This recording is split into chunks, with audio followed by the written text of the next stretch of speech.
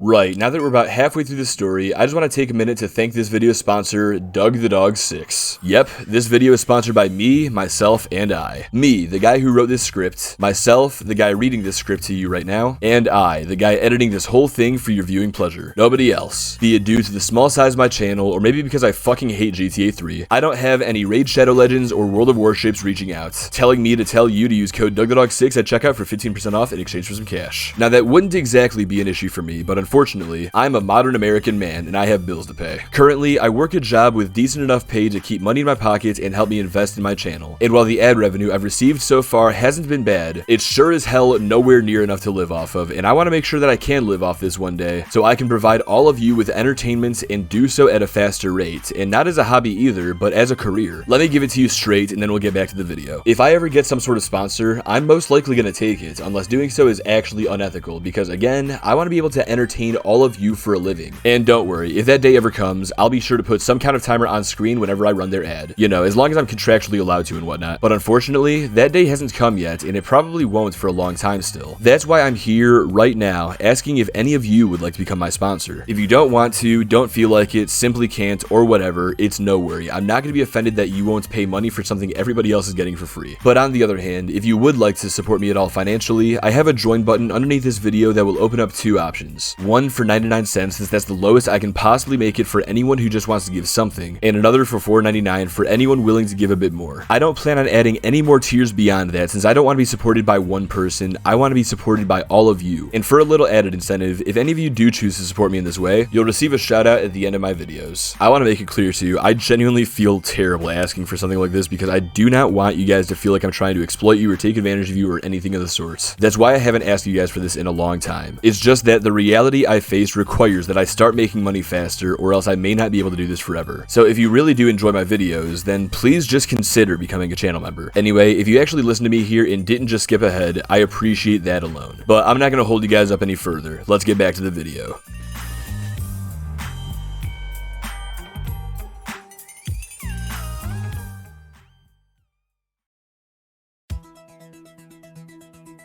With Michael out of the picture, it would usually be now that we would complete the delivery of Devin Wesson's cars. But before we can get there, let's go ahead and add in that next Franklin mission I alluded to earlier. After stopping by Lamar's, our friend tells us that he's still working on finding that last car. But before we can finish our conversation with him, Gerald calls Franklin and tells him to urgently meet him out by the oil fields. We quickly drive out there to meet him, just in time to catch Stretch meeting with those Balla OGs D and Zane, as well as several other Ballas on the outskirts of town. We witness him give the pair of OGs some cash, probably for performing that drive-by, which Gerald makes sure to record on his phone before we drive back to his house. As we drop him off, Gerald says that he'll make sure this video gets around the hood so all of the homies know Stretch can't be trusted anymore. With that evidence now in our hands, Franklin goes on to complete the sale of the cars alongside Trevor and Lamar, and then grows suspicious at the lack of word from Michael. This of course leads us to our encounter with Trevor at Franklin's aunt's house. But after Trevor tells us of his issues with the bikers, Franklin gets the hunch that Michael is being held captive at the Lost MC's Los Santos clubhouse that he delivered some coke to near the beginning of the story. As he comes to this conclusion, we'll get a brief cutscene that reveals such a case, as we see Michael tied up in a chair and being tortured while Johnny interrogates him. Then when he doesn't get the answers he needs about Trevor, he takes Clay and Terry to go for a ride while his brothers continue their work. After a switch back to Franklin, we can recruit a few gangsters and go on to begin driving up to the clubhouse, no Trackify needed, to rescue our mentor before making the escape with him on one of the bikers' motorcycles. Then after the mission is complete, we can switch to Trevor and get a phone call from Johnny, where we'll hear him yelling at someone in the background, being sure to call them half a man that he can't believe he used to consider a brother. He then angrily asks Trevor who is the hood that he paid to do his dirty work, which our hero is confused about. After our enemy elaborates that some low-life gangster ran through his clubhouse and busted out Michael, our somewhat stunned protagonist name drops Franklin out of exasperation, which he realizes exacerbates the situation when Johnny promises that he and his boys will ask around the ghetto for a Franklin. Luckily, by this point, Franklin should be well into his home in the hills, so it's unlikely that he'll be found in the hood. But regardless, he is now on the Lost MC's radar at this point, and so are his friends. Ominous foreshadowing aside, let's go ahead and make a minor alteration to the Bureau raid. Honestly, for the most part, I find this heist to be pretty fun and it already fits in with the narrative pretty well, so I don't see many changes needing to be made here. However, one change I do feel would benefit this mission has to do with the firefighter approach, or more specifically, its janitorial section. Yeah, this mopping bullshit is genuinely some of the most boring gameplay I've ever experienced in Grand Theft Auto, and that goes triple now that I'm an adult and have to mop up crap like this in real life. So let's get rid of this dumbass mini game, if you can even call it that. Instead, why don't we have Michael pose as a worker where he could have some more fun playing? For instance, he could be disguised as an electrician who has to fix some damaged wires or something. This could introduce a brief mini game where we have to do some electrical work. Or maybe Lester could give us some equipment to lead us into some sort of hacking mini game. Or if not an electrician, he could pass himself off as an IT guy again or something. I don't know, just give Michael any job that isn't as boring as mopping and you can easily make this approach much more replayable. But with the Bureau officially raided, let's switch gears back to Franklin because word should have gotten around the hood by now that Stretch is in with the Ballas. When we go to talk to Lamar about it, however, he tells us that he talked to Stretch on the phone, and the OG managed to get it in his head that maybe Franklin is the one who can't be trusted. As we try to assure him otherwise, a Lost MC van slowly pulls up beside us, and we can hear one of its occupants calmly say something along the lines of, "Yeah, that's him." When Franklin realizes the van's affiliation, he grabs Lamar and the two of them run down an alley as the van gives chase. We then turn a corner while the van drives past, and when we finally find a couple of families chilling next to their car. We take them and Lamar and hop in the vehicle as the van catches up to us, now accompanied by numerous bikers. It's at this point that the cutscene ends to give us control of Franklin as we drive away from our attackers. While we flee, Lamar says that Stretch has a point in calling us bad news, seeing as how we've got the bikers beefing with us all of a sudden. Franklin retorts that this has to do with Trevor, not him or Stretch, and he tells Lamar that we need to focus on killing our pursuers, but we should avoid killing the ones in the van and instead capture them if possible, which Lamar finds suspicious. Regardless, once we kill all the motorcyclists, the van turns around and tries to escape the scene, prompting us to give chase and disable it. Once it's stopped, we approach it on foot with our guns drawn and yell at the driver and passenger to get out, but of course they only do so while aiming back at us, forcing our duo to cap them both. Lamar then opens the back of the van to find one last biker on the floor. We both yell at him to put his hands up, which he does his best to, but he seems unable to move while doing so. Despite this, Lamar yells at him to get out of the van, to which the biker responds by saying that he can't without using his hands. With a closer look, Franklin notices a folded wheelchair beside him, at which point Lamar recognizes him as Angus, the crippled biker we sold that coke to alongside Gerald near the start of the story. Regardless of his handicap, Franklin insists that we take Angus back to the hood to figure out what we can about the Lost. But it's when we decide to spare him that Lamar throws a fit and says that this proves Stretch was right about us. He makes a comment that growing up in the sandbox together must not have meant what he thought it did before he walks off, wanting nothing to do with us anymore. And while Franklin wants to follow him to set him straight, he decides that the more important task at hand is to get Angus somewhere secure. So once our couple of homies have carried the cripple into the car, we call Gerald to let him know that he's gonna have a house guest before getting in the car and heading over there. On the way, Angus expresses remorse for having his brothers try to kill us. He tells us that his old friend Johnny just came back into town and he pretty much took over the chapter after his got annihilated up in Sandy Shores. He also mentions that Johnny's begun to remind him of the presidents from their alternate chapter, Billy, who used to get high and make irrational decisions, except he'd never seen Billy act this unhinged. And all the meth that Johnny's been smoking must have completely rewired the leader he used to follow. Anyway, following this exposition dump, Franklin drops him off at Gerald's so his friend can extract some information out of him, but it's pretty evident based on the car ride that this probably won't be a tough task. Back to Michael now. The time has come for Steve Haynes to enact his betrayal against him in the famous cutscene where literally everyone our protagonist is pissed off engages in the Mexicanest of all standoffs, with the main difference in my version being that Steve Haynes doesn't kill Agent Sanchez. Why? Because as I explained in my video last month, Rockstar lazily wrote Haynes to be some sort of white reincarnation of San Andreas' Officer Tenpenny, and as much as I love the original character, this one could use some work to feel more original, so in that interest, his Officer Hernandez doesn't betray him, so he gets to live for now. And since the FIB no longer has a side in this as a result anyway, let's go ahead and replace the faction with a pissed off lost MC who have grown impatient following their recent losses and are demanding blood. So when they show up, one of the bikers can be the one who shoots Sanchez in the head, because actually no, fuck it, he doesn't get to live after all. Haynes can then kill Agent ULP to give him an actual send-off, because why not? And this will erupt enough chaos for our antagonist to get away. Then also, by having the Lost be involved in the shootout, it'll make just a bit more sense for Trevor to save Michael, since doing so will also give him a chance to weaken his own enemies. Anyway, by this point in the story, Michael should have reunited his family pretty much in the same fashion that he regularly does. But I want to put a little bit more emphasis on Jimmy here if we can. What I mean by this is that, well, have you ever considered that without Jimmy being the one to go back home to talk to his father, Michael never goes out to find Amanda and Tracy? Sure, maybe he eventually gets sick of waiting for them to come back and takes matters into his own hands, but also, maybe he doesn't. The fact is, if Jimmy doesn't grow the balls he does here and confront his father, then Michael may never seek out his family to bring them home. He may remain alone in that big house until he inevitably dies. So I want to draw some more importance on Jimmy here and make sure he gets his due, because even though I feel like this mission should have done a good enough job in this aspect already, I personally never really made that connection until I made my GTA 5 video last month, and I think that may just come down to his relative fall back into obscurity after this mission. Before I delve deeper into that thought though, let's take a second to address Michael's return to the movie studio. As we know in the original version of the story, when Michael comes back, he witnesses Solomon being beaten by Rocco and a goon, prompting us to chase them down and kill them. Obviously, this doesn't happen in my retelling because we already killed Rocco when we first met him, so instead, we'll bear witness to the results of killing a made man of the Ancelotti crime family. When we arrive, we'll see a few mafia goons flown in from Liberty City harassing Solomon until Michael intervenes. Tensions escalate until one of them pulls a gun on the filmmaker, forcing Michael to push the mobster's gun and cause him to shoot one of his allies instead. This will then lead to a shootout against them and several incoming Ancelottis all around the movie studio. Once they're all cleared out, we'll meet with Solomon upstairs and he'll show us our credits in the movie to conclude the mission. After this, we'll end up taking care of Molly in the same fashion that we do in the original game, and then we'll attend the movie premiere and defend our family against Merryweather as normal too, except the key difference here will have to do with Jimmy. Rather than express fear over his family being attacked, he'll express an anger similar to what his father used to feel and will want to do something, anything to help,